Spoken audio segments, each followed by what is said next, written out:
നമ്മൾ നോമ്പ് തുറക്ക് പോവാട്ടോ. മൂത്തവന്റെ വീട്ടിലേക്കാണ് നോമ്പ് തുറ. പെട്ടെന്നുണ്ടായ നോമ്പ് തുറ ഇനി.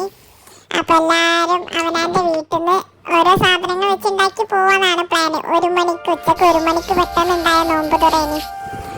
അങ്ങനെ നമ്മൾ ഓരോ സാധനങ്ങളൊക്കെ ആയിട്ട് മൂത്തമ്മന്റെ വീട്ടിലേക്ക് പോയി. അവിടെ മൂത്തമ്മ അളാമ്മയും മക്കളൊക്കെ അവിടെ എത്തിയിട്ടുണ്ട്. നമ്മള് തോനായി കണ്ട് അതിന്റെ കെട്ടിപ്പിടിച്ചായി നമ്മള് ഫാമിലി ഒത്തു ചേർന്നിട്ട്. അപ്പൊ അതിന്റെ ഓരോ സന്തോഷങ്ങളും സന്തോഷപ്രകടനങ്ങളൊക്കെ നമ്മളെത്തിയപ്പോ ജ്യൂസൊക്കെ റെഡി ആയിരുന്നു. ഏകദേശം ഒക്കെ സെറ്റ് ആയിരുന്നു. അമ്മായിയാണ്, ഇത് ഉമ്മന്റെ അനിയത്തിയാണ്, ഇത് നമ്മളെ സെലിത്താത്തയാണ്, ഇത് ഐസാമ്പും കുഞ്ഞാമ്മ. എല്ലാരും ഓരോരോരോ പണിയിലാണ്. എല്ലാരും നോമ്പ് തുറക്കുള്ള സാധനങ്ങള് കൊണ്ടുപോയി വെക്കാനുള്ളതാണ്. നമ്മള് വീടിന്റെ മേലെ കേട്ടോ നോമ്പ് തുറക്കുള്ള സാധനങ്ങളൊക്കെ വെക്കാൻ പോയത്. ഇത് പിന്നെ ശരി, ഇത് ഭയങ്കര പടായിട്ടൊക്കെ ഞാൻ വീഡിയോ എടുക്കണ കണ്ടപ്പോ ഓരോരുത്തരുടെ മേലേക്ക് പോവാണ് നോമ്പ് തുറന്നിട്ട്. പിന്നെ നമ്മളെ സെലിത്താത്ത, ഇത് സെലു, അങ്ങനെ ഓരോരുത്തർ.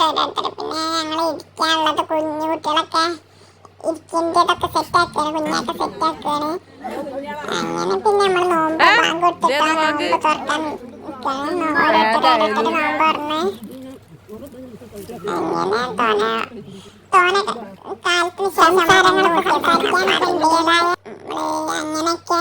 പിന്നെ എല്ലാവർക്കും നോമ്പ് തുറന്നപ്പോ പിന്നെ എല്ലാവർക്കും കുഴക്കാർക്കും തോന്നുന്നു. പിന്നെ നമ്മൾ നിസ്കാരമൊക്കെ കഴിഞ്ഞ് വന്നതിന്റെ ശേഷം പിന്നെ ചോറ് കഴിഞ്ഞിട്ടൊന്ന് ഇന്നത്തെ സ്പെഷ്യല് നോമ്പ് കഴിഞ്ഞ് നിസ്കാരം കഴിഞ്ഞതിന്റെ ശേഷം ചോറ് കഴിഞ്ഞ് നമ്മൾ പെട്ടെന്നുണ്ടായ പരിപാടിയല്ല. അപ്പൊ നമ്മൾ പിന്നെ തേങ്ങാച്ചോറും ബീഫ് കറിയും പിന്നെ അതിലേക്ക് പൊറോട്ട പത്തിരി അതൊക്കെ വാങ്ങിനി.